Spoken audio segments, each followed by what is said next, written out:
It's an unseasonably warm winter, so what better time to go out to the park to demo and talk about one of our favorite new laptops of 2018, and that's this guy right here.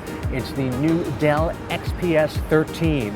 It's been redesigned and reimagined for 2018, and it's a nice evolution from the system that we reviewed each of the last couple of years that frankly stayed the same for the last few years. Now, there's a reason why this was always one of our favorite laptops, and that's because this was one of the first models to decide to follow in the footsteps of the big TV manufacturers and get rid of the bezel. That's that big, thick border. Dell was one of the first guys to try to get rid of it. A few other laptop makers have done the same since, and even today, now you have edge-to-edge screens on phones, so clearly getting rid of the bezel is a top priority for a lot of people. You can see just a little tiny border around the two sides and the top of the laptop, and that lets you basically see a lot more screen and a lot less plastic or glass or metal or whatever is around the side.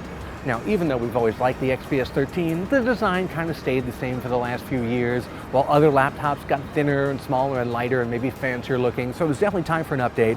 This is the updated version. You can see it's a little bit smaller. They managed to squeeze a little bit of the volume out of it, largely by improving the cooling inside, which means that you don't need to have as much air inside for air circulation, so they managed to get rid of some of the heft there, even though it's still a little bit on the heavy side. Another big thing that they changed was they got rid of something I liked a lot, which was the soft touch, dark gray, black wrist rest. Was kind of almost a rubbery feeling material that I just thought was very cool. Instead, now it's a white fiber, white glass fiber. Even though it's white, Dell says it's very stain resistant. I still like that dark soft touch feel, but this is very nice too. Of course, it's white on the inside. On the outside, you'll see it's got this rose gold color now. That's actually an extra $50 option. You can just get, I think, basic, silver instead, but everybody's got a rose gold product now. Why not here? And of course, that helps frame the screen very nicely, and now that the bezel around the screen is white, it almost fades into the background even more than when we had the black bezel before. Now, of course, because there's no space here and no space here, what do you do with the webcam? Well, it's this little guy right down here, and that is one of the classic problems with the XPS 13 line everyone's had since they debuted this basic bezel-free design several years ago. It's you put the webcam down there, what do you have? You have an up-the-nose shot, basically. Nobody looks good with it. It's kind of weird. If you're a professional YouTuber, I guess, or you do a lot of Skype video meetings all day long, this may be a deal breaker for you. I don't use the webcam that much. If you don't, then I wouldn't worry about it a heck of a lot. It does have the two lenses there, so you can do things like Windows Hello, facial recognition, login. But it is definitely one of those quirks about this particular line that everybody always says, why do they do that?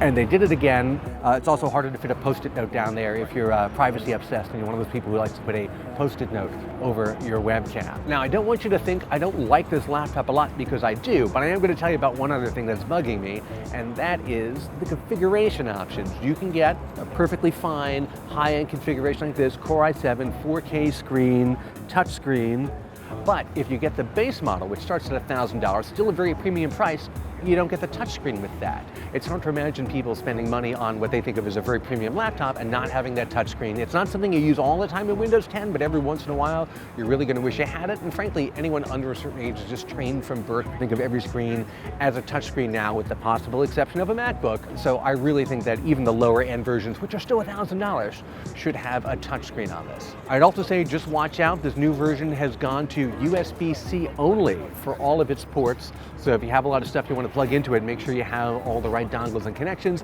I frankly think we're in the USB-C age already now, and that's what the MacBooks have, and that's what a lot of other laptops have. But if you're going to do a lot of outputting via HDMI, you want to plug in your old memory sticks, just be warned about that.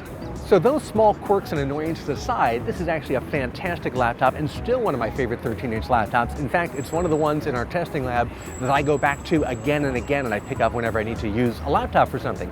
The keyboard's fantastic, the touchpad is very good, the screen, this is the 4K touchscreen version, looks great, great performance from the Core i7 processor, and of course just a really sharp design, thin enough to take everywhere, and it's also got one of those features that's an intangible but I like a lot, which is that it's unique looking, so when you go to the coffee shop or someplace and you pull out, people are really going to notice it.